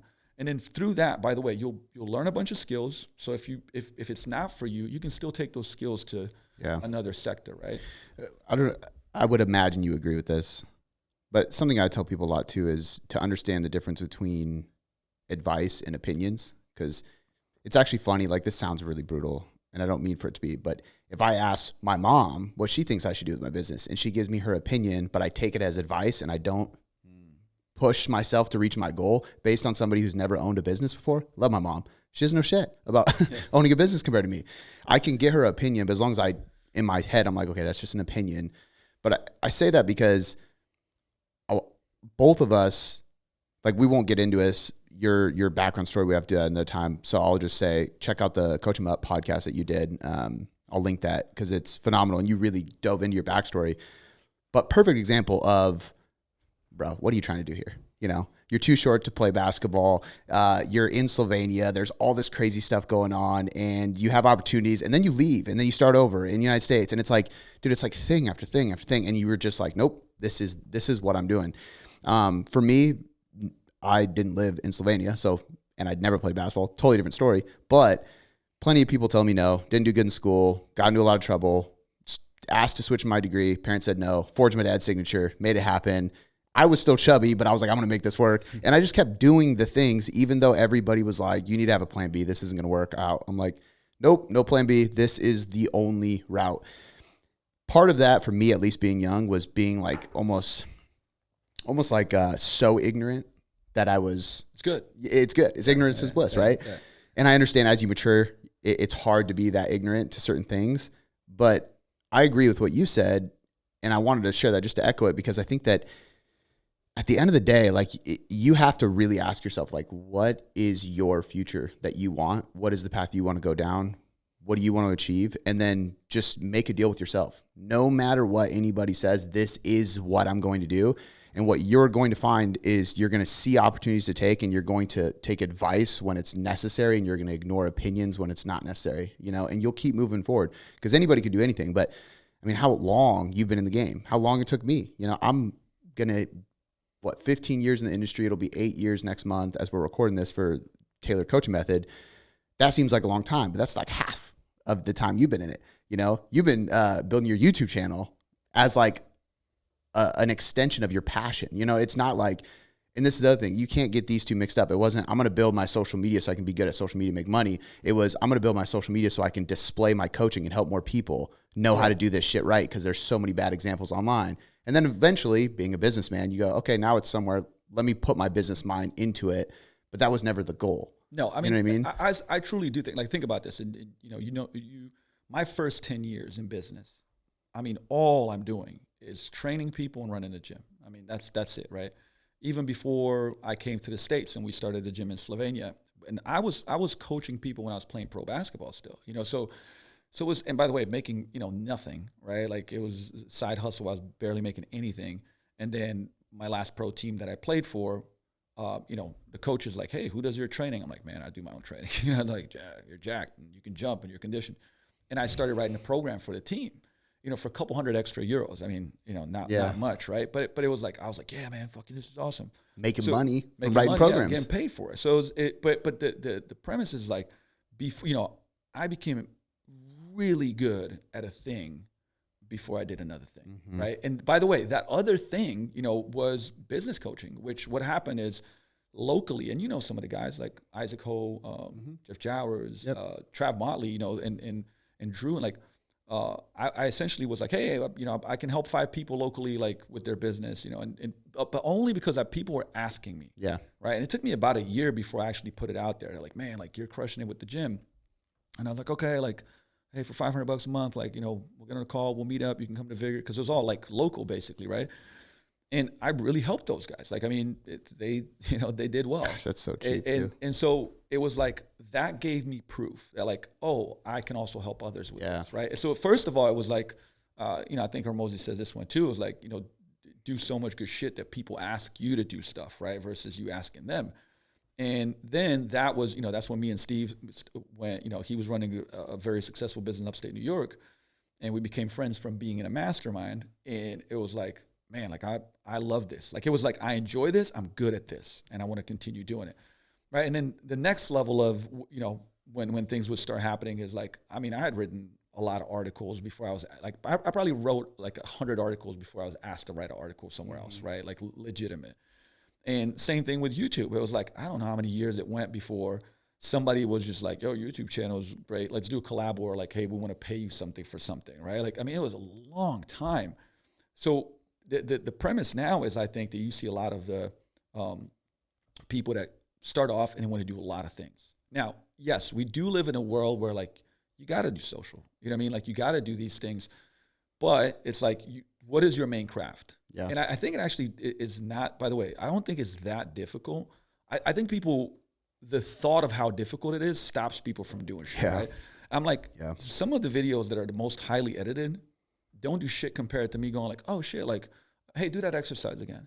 You know, and then I'll voice over it, like, here we're doing a single leg, so, you know, and it's like, that gets 70,000 views on a reel, and it took me, you know, 20 seconds to shoot, and then like 2 minutes to the voiceover, because I'm just educating, right? Like, so I'm like, hey, and I do like, but I'll give a shout out to John Goodman on this one, you know, that there's these 4 phases, and I think this will help coaches.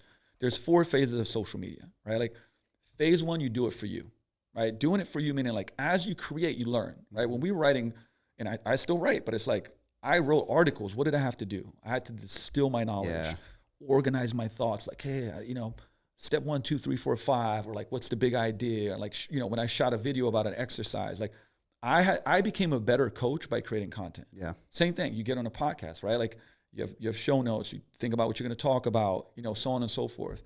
And so to me, phase 1 is like, you do it so that you get better at communication. Like, what if I said, hey, do a video on a deadlift, but you need to do it in a 90-second reel. Give me the best, most important points that you coach a client through. You'd be like, shit, okay. You'd distill it, and then you'd coach it like you coach a client. Mm-hmm. So you'd get better at the craft, right? So boom. So that's level 1. Level 2, and I don't think most coaches should ever leave level 2. Level 2 is like, you do it for your audience. So I don't know, if you're coaching 40-plus-year-old guys that want to be more athletic, right? Okay, create content for that audience. Useful, valuable. Don't worry about virality. You know, I think every once in a while, if you do good shit, you might go viral. That's a whole nother story. But it's like, man, you do that, you attract those people because you're helping them, right? Level 3 is you do it for the industry. To me, like, you know, the space I live in, because I have, you know, a gym consulting program. I have educational courses for coaches, right? Like, it's like, it went into that. By the way, that happened because people kept asking me, like, hey, I love how you're doing this. Do more of it. And then number 4 is the thought leader, right? Like, and to me, it's like the transcending the industry part, you know, whether you want to go there, how it happens. You know, the good example there is that, like, Elon Musk puts up a tweet, it gets 40 million views. You put up the same tweet, crickets, right? Because that's the leadership, right? But to me, it's like 1 and 2, right? And if you're in the first, 3-5 years of the industry, man, spend, at least a couple years like focusing on one and being like, this is helping me be a better coach. Like when you write, when you talk to the camera, I always relate this, like this is me communicating with our clients, right? And if I see somebody once a week, twice a week, but they read my email newsletter twice a week, they see my videos 4 times a week, they, listen to podcasts. These are all things that are helping them, right, with that behavior change. I'm planting those seeds in their mind, like they're, I'm shifting their identity, like all that stuff. And I think that's where the value and the understanding of the coach is that like, you are not just, when we are brands, it's like, like you're trying to affect these folks all the time. And that's where technology helps because everybody can now do a podcast. Yeah. Like everybody can now shoot videos with their phone. Everybody can, it's just a time and energy requirement, right? Like, and if you have money and you pay somebody to help you out with it, cool. But at the end of the day, the craft is still coaching. It's the master skill. It's the skill that like, I think as we move forward is the skill that's going to continue to be very, very valuable. I think it's going to continue to be more valuable because as we move forward, like ChatGPT, you'll be like, hey, make me a workout like Luka Hocevar makes workouts. Fucking, he'll give you the thing, right? But those nuances, the helping somebody move from A to B because of those, I always say it's like the spokes on the wheel. There's 4, right? Training, nutrition, mindset, recovery, right? Like we pull the levers and we're almost like lifestyle managers more than anything else, right? Like, and that, if you keep getting better at that, like, man, you'll be very in demand and very, very high value. And I think it was Jordan Shallow that says this, and I love this analogy. It's like, man, like the bigger problems that you can solve, the better you get paid. And then if you can solve those problems faster, then you get paid even more, right? Like, but guess what? Have you ever seen a coach that's not exceptionally good at what they do solve a bigger problem, and solve it faster? No, you don't. So it's like that's the master skill. And that's coaching first, but what it is then taking it to a gym and then creating the culture of that with your team, right? Like, and obviously part of it is like who are the right people on the bus that have that curiosity and hunger to be, a great coach. And the other side of it is like it's on you, which is development, right? Like providing the environment, the resources, the guidance, the support for them to do that, right? And it's not easy, and it's like, I think that's what I believe is unique about what me and Andy do is because we're still both guys that like are in the gym because we choose to be, because we love the gym, because we love that shit, right? And it's like we develop teams and like we're coaching first. Like we spend, most of the people that we meet up with is like, I don't know, I would say like me and Ferruggio meet up and we're talking about hamstrings for 3 fucking hours. Who does, like, because we love this stuff, right? Like, and me and Andy are like, hey, what are you guys doing for this? What are you guys doing for that? Like, oh, I went through this and we're going to change, how we deliver this youth development model. It's always, how do we improve that coaching first part, and then that's kind of like one of the aspects of the compass. And I mean, I think he talked to you about what the other 4 are, but like, again, we created our own compass for what we believe, how to build a gym that lasts, the standards, and to me, like the gym that lasts is like, hey, you love what you're doing because I don't care if you're making money, but you hate what you're doing, right? So it's like you love what you're building. It's making really good money to support your life, right? Like you want to build that perfect business, perfect life. And then it's making an impact, man. Like, and that you don't get to a place where it's like, yeah, this is all working, but I'm going to burn out. Well, that's not working. So those are the things that we kind of, try to do with our compass. And the first thing in a compass is coaching first. The second is unreasonable service, which I'm a big fan of the restaurant industry, great book. Unreasonable hospitality from, and obviously setting the table, because I believe that is an important thing. Very, very important thing is like how you serve people. I think that coaches in general are servants, right? Like it is a service industry above anything else. And I even think, even though I hate to say it because I'm such a big fan of the training aspect, but you could have a person that's a good trainer but incredible at service, and somebody's an exceptional trainer but not good at service. The first one's going to do better in industry. Right? Like you have to be a servant, right? That's also something I took, that I would just add to that I took away from you, and I taught my coaches this in a different way.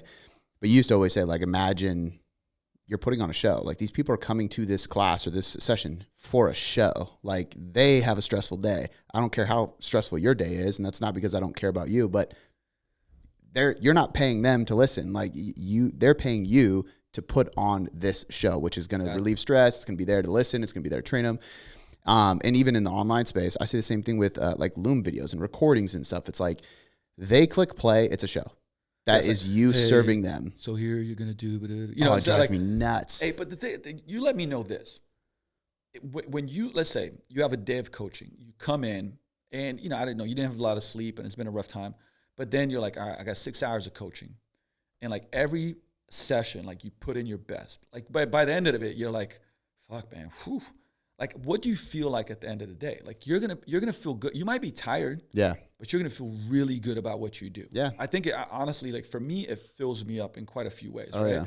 If I come in and I'm like, you know, lackadaisical, I'm a little bit late, I'm not on point, I'm not on fire, and look, you're gonna have those days.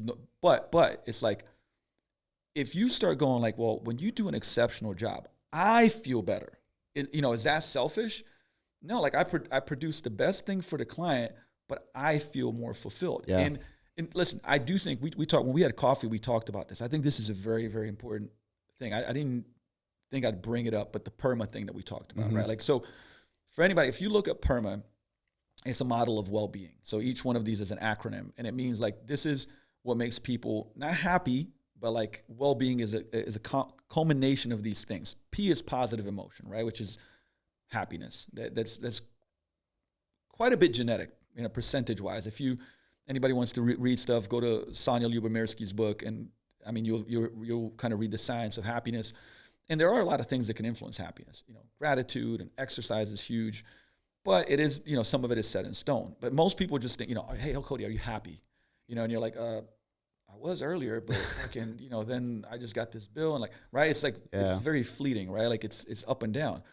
But the other parts actually really, really matter, which E is engagement, right? Now, engagement, perfect example. We said you come in, you got a lot on your mind, you're thinking about everything else, but not coaching your clients. Yeah. You're not engaged, not in flow, which is another great book, right? But if you are in flow, like if somebody asks you how did that go? It's like, man, great. Like I'm enjoying what I'm doing. I'm engaged with what I'm doing. So meaning focus engagement on, you know, be where your feet are, right? Is going to improve your well-being. Great. So that means at work, like the more engaged that you are with what you do, you're going to be, you know, again, you're going to be more fulfilled. Then you have R, which is relationships. This is like, are you around people, a lot of the stuff that we talked about, right? That make you better, that like, you know, there's another great book called The Business of Relationships that talks about the stats of, you know, people love going to work when they have a friend at work, right? Like, so, hey, like make your community like great, like for clients so that they're, you know, good with each other. You don't have negative clicks, this, that, the other, amongst, again, the team, right? Like team building and making sure that people are like, man, I enjoy coming to work with the people that I work with. And by the way, this goes for other areas of life too. I'm just speaking for the work part right now. M is meaning. Like, does this give you meaning? Like this could sound corny, but I don't give a shit, because 21 years in, a client tells me like, yo, like my blood work's the best it's ever been. I feel great. Like, you know, I get just as excited as day one, right? Like, it's never like, oh, well, I've heard this 1,000 times. Like, it's like, man, it's fucking awesome, right? Like, it gives me meaning what we're doing with our work in all the businesses that I have. And then A is accomplishment, which is one that most people focus on. That's your status, the money, you know, like, am I growing in my career? So if you look at that and you're like, oh, are you only focusing on A, right? Which is, I've done that and ran into the wall and been like, why am I miserable? Because I've burnt out a lot of things around my life, right? And now and if you have a team, it's like not just for yourself, like, hey, are they engaged with their work? Or, you know, are we making sure that we're creating great relationships? You know, is there meaning behind it? Like constantly reminding people what you do. By the way, like this is a great strategy for work, but it's like when people work, sometimes they forget about who they're doing it for. You know, every once a month in a team meeting, like, hey guys, like I want to share, you know, 3-4 things. Like this is what Danielle said, you know, and like, hey, this person, they just overcame cancer, lost 40 pounds, and said this gym saved their life.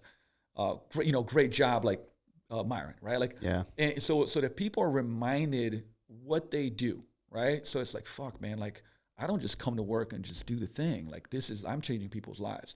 And so, there has to be a culture of that. And like, by the way, like majority of the time at Vigor, we've had that, the times that like that fell, guess what? Things didn't go as well. Right. Yeah. And an accomplishment, like I think the scorecard is so important. I'm sure, I hope that you and Andy, talked about this, but the scorecard for the business, right?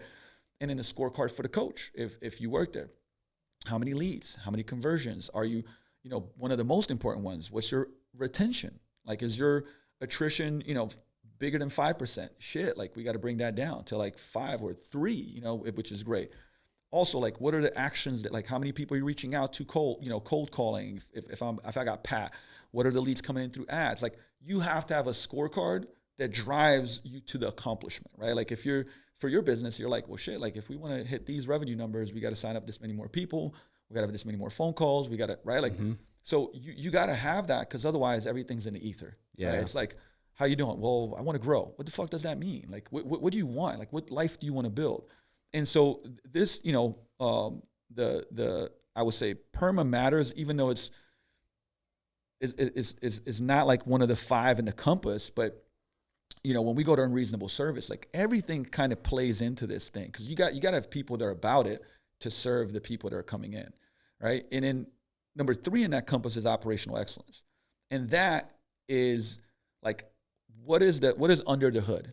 What is the operating system of your gym? And I'll tell you, like, Andy is excellent at this. Like, he's quite better than me. I will say, like, no problem, right? Like, and he's been a person that's challenged me and pushed me inside of Vigor to become better at that, by the way, right?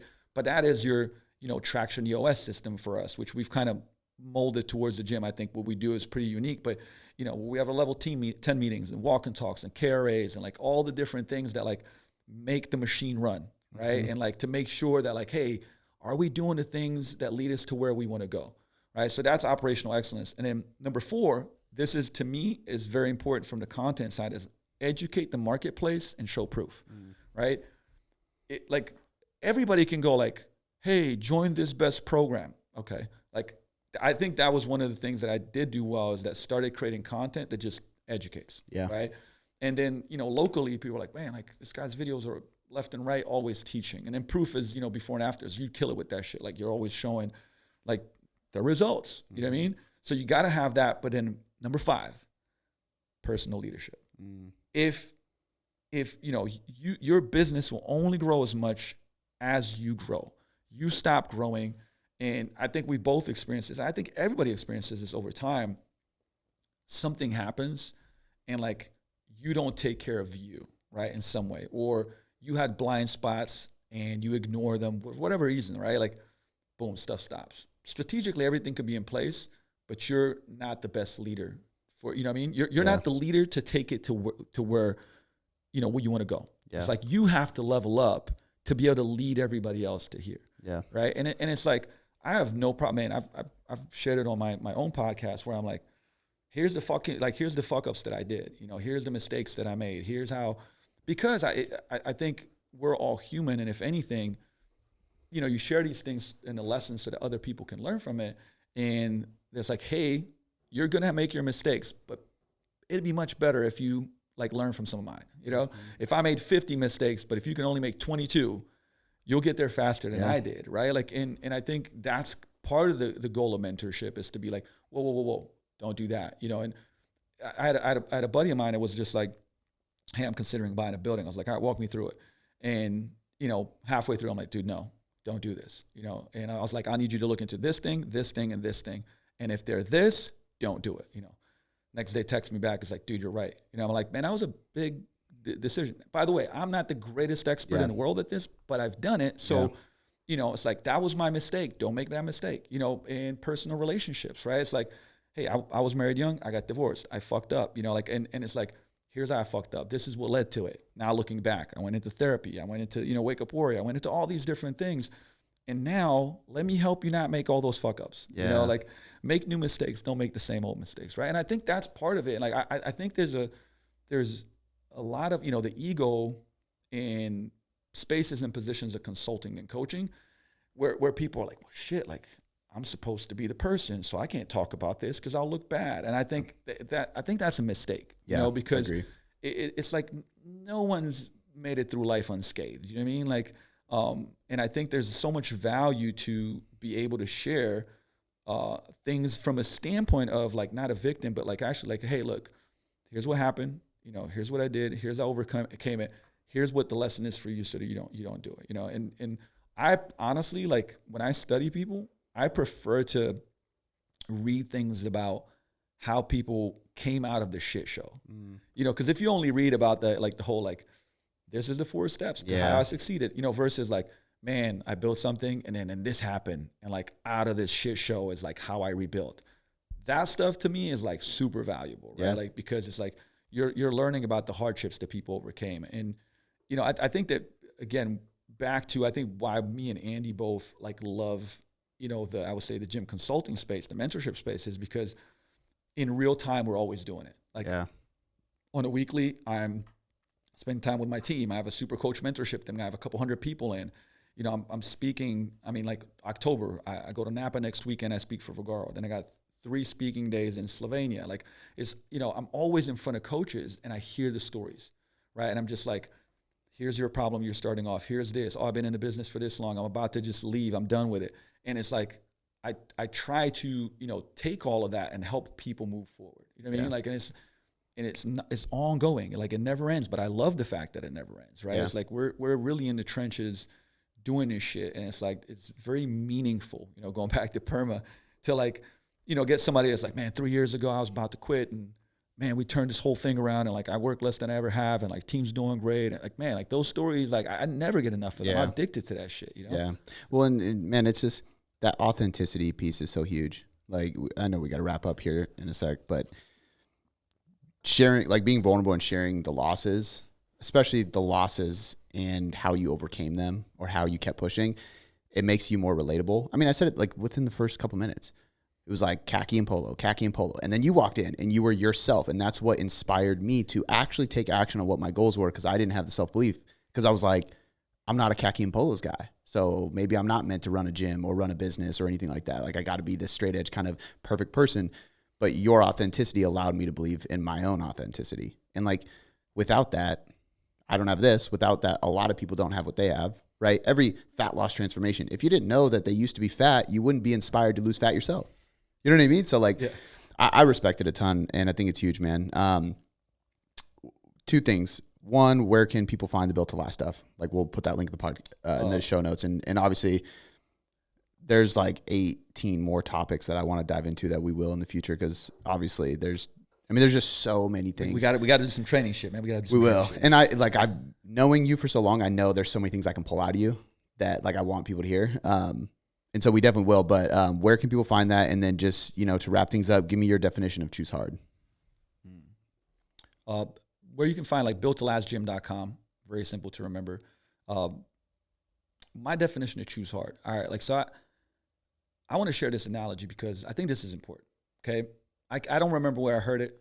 So whoever I'm not giving homage to, I apologize, but difficult, easy, difficult, hard, or difficult. Okay. They're 2 different things. So at this point in time in my life, okay, me going into the gym and training really hard, that's difficult, easy. I'm used to it, right? Like, it's hard, but like, I've done it so much that it's like I'm comfortable with it, right? What I'll tell you, what was very hard for me to do for a while was like saying no. That's difficult. Yeah. Okay. Because no boundaries. I was a yes person for a long time, which helped me really build my career. And then it became a detriment. Right. And it's like building a family really has helped with that. I still got to work on it, but it's like, hey, I'm sorry, but I got to go home and spend time with my daughter. Right. But my point being is, if I give you a shovel and I go like, Cody, let's go out in the parking lot, dig a hole. Is that hard? Yeah, it's fucking, like, dude, I need you to, there's gonna be 10 hours of manual labor. Is it getting you anywhere? You know what I mean? And it's like, I think a lot of people cover up, you know, because we'll get to like what choose hard is to me. You know, to me, choose hard is difficult, because that's the thing that moves you forward. And I think that a lot of times people choose to do this hard thing that they're actually comfortable with, and it's not moving them forward. Having, you know, difficult is like having a hard conversation that you've been avoiding, but then you go do the most savage workout of all time, like choose hard, you know, and it's like, dude, that's not moving. That's probably bearing you, for me, it was a problem. Like I used to just work and train to avoid stuff, right? Like, and so it's like, I could hide it and be like, man, I'm always fucking working and I'm working really hard. Like I'll out train you all day long. But I was actually avoiding a whole bunch of shit in my life, right? Until like, again, when what was really choose hard for me was like, I need therapy. You know what I mean? Like, yeah. And I went into that, right? Like, or, hey, I have a problem with this, right? So that's what choosing hard is. It's difficult. And that takes a level of self-awareness. And it, like, honestly, loops right back around to what we started with, which is like why you need people in your life, to be mirrors, like people you respect, that you trust, that will reflect back to you. You know what I mean? Like, hold on, you said you wanted to achieve this, but you're doing this. Help me understand, right? Because awareness precedes change, but assessment precedes awareness, right? And it's like, you have to first go like, be aware of like, what is it that you really need? Because you only have so many choose hards in your day and your week and your month, right? Like, and I think sometimes people cover up and go like, I'm choosing hard, but it's like, this bullshit, bro. Like this is sedation, versus like, what do you really need? Hey, you need to rebuild your relationship. You need to have a hard conversation. You need to change your shit. I'm just socially drinking, but man, that's a lot of days out of the week you're being social, and it's like, those are difficult things, right? And that is what choose hard is, because that is what moves your life forward. You know what I mean? Not just like I'm working really hard and digging a hole in a pavement that's going nowhere. Yeah. Oh, dude, I love that. That's so good. And again, relatable. But bro, this has been cool. We're gonna do it awesome. Again. It's super cool to have you out here, and it's I'm glad. I mean, this is probably the longest podcast I've done in a while. We had to take a break, almost 2 hours, but perfect timing too, because this is literally like October's gonna be year 8 for us, so we're putting out a lot about my journey and stuff. I'm gonna probably move it forward on the schedule because this is gonna fit right in. Oh, bro. I know you guys got. I'll put the you said Built to Last Gym. Built to Last Gym. Yep. I'll put that in the description because you guys have an event coming up in December, as well as that's in, you said Nashville, and then you're in February in Arizona. February, we're gonna be in Scottsdale. So I'll send you the links to that because I think we're gonna have up this week. But Nashville, December 5 and 6. Some incredible. I mean, this is the other cool part about it is that like at our events, like we always have cool people coming out.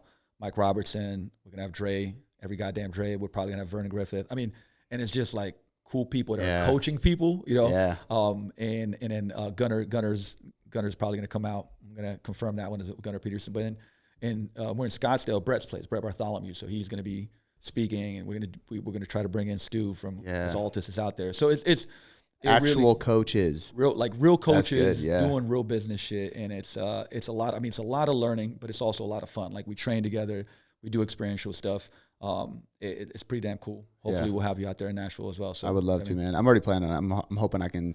I told Andy, I was like, I'm gonna fly to Alabama so I can see your gym, and I'll just drive with you because he said he's like a couple hours. Not even. It's an hour 15. It's crazy. Yeah, so super close. But dude, thank you so much for taking time coming out here. I'll link all that stuff in the description for you guys. Go follow Luka if you're not already. I'm sure you are. A lot of people follow both of us, so this is going to be cool for people to hear. Oh, yeah. And bro, we'll have to have you out again. My pleasure, brother. And thank you, man.